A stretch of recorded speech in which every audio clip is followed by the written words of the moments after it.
The word is you're going out to a meeting. You've got to meet a person, you know that person well, but this meeting has to be safe. But the second word is you don't make it. You're not coming back because you've been grabbed. Could that have been avoided? Maybe. Hello, David McMillan here. And meetings. Yeah, I don't mean the kind on Zoom. The ones you have to do in person. The ones in which something's got to be decided. It might be all talk, but often as not, there's something exchanged, or arranged to be exchanged. In any event, you want privacy. You've had a chance to make a place and a time for this. Where are you going to choose?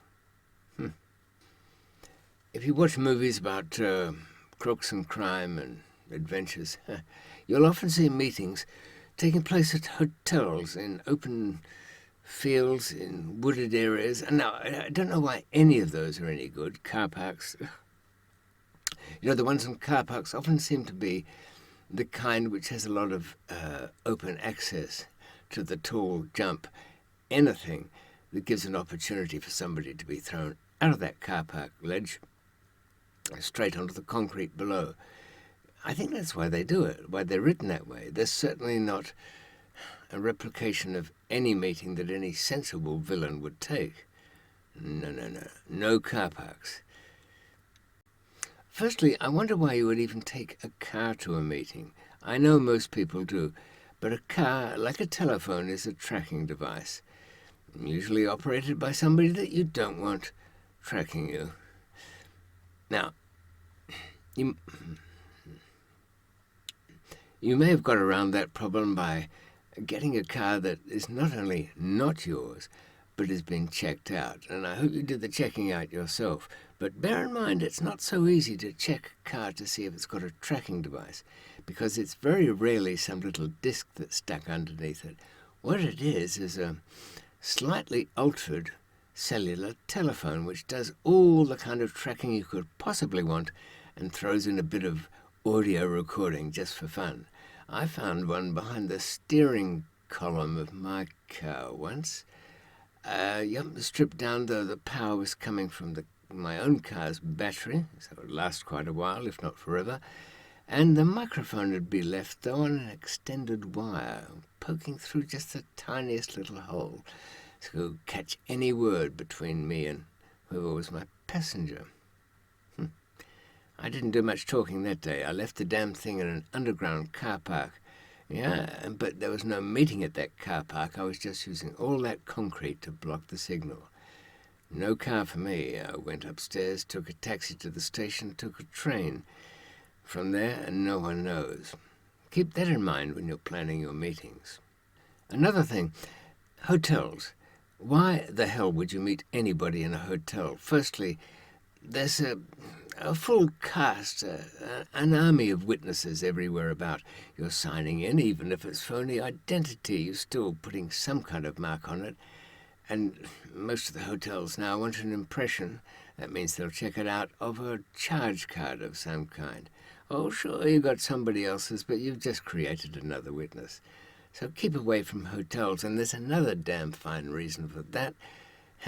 Hotels have a limited number of ways in and out, and if the police are hanging around, or anybody that you might consider unwelcome at your meeting, they know all the entrances and exits.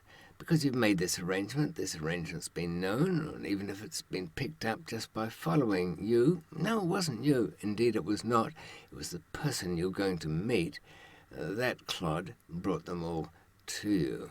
It won't take them long to find where the car park is, what the hotel has going on fire exit-wise, and where you can go to from there with the road. So, there's another point about hotels. You get trapped inside. Yeah, somebody turns out to be an enemy. Well, I know what's coming to mind, that scene in Scarface where somebody has to have a shower because they got blood all over their clothes. Chainsaw involved? No. Keep away from hotels. Every time somebody has invited me to meet somebody new and something's going to change hands, and a hotel comes up, that's not just the end of that meeting of somebody new, it's the end of my association with the person who suggested it. Whether traitor or simply idiot, you can't have them around. Sometimes, and for other unfathomable reasons, people decide to have their meetings in a wide open space where there can't be too many people around. This includes very large car parks, as I mentioned before, but also sports grounds and fields. Now, there is conceivably an exception to that if you're seeing, watching children or grandchildren's football match or something. But frankly, you shouldn't be doing business down around somebody in the family. Yeah, they might get off, they might not, but it's something that you shouldn't be doing, and it'll be held against you one way or another. So if you're going to use a sports area, make it with somebody that's not too close to you. And really, you shouldn't. Once again, all known entryways in, plenty of easy driving for the opposition, and a long way for you, need you have to get out. The best kind of location for a meeting is in a place where you're doing something that you routinely do. If you have gainful employment and a 9-to-5 work, I'm not really talking to many of you here, am I? Well, anyway, if you have some place you regularly go, perhaps your gymnasium or a sports club or something like that, that's got better potential. But the person you're going to meet, really, that person should go to the trouble of being a member of that club long before this meeting. You don't really want visitors.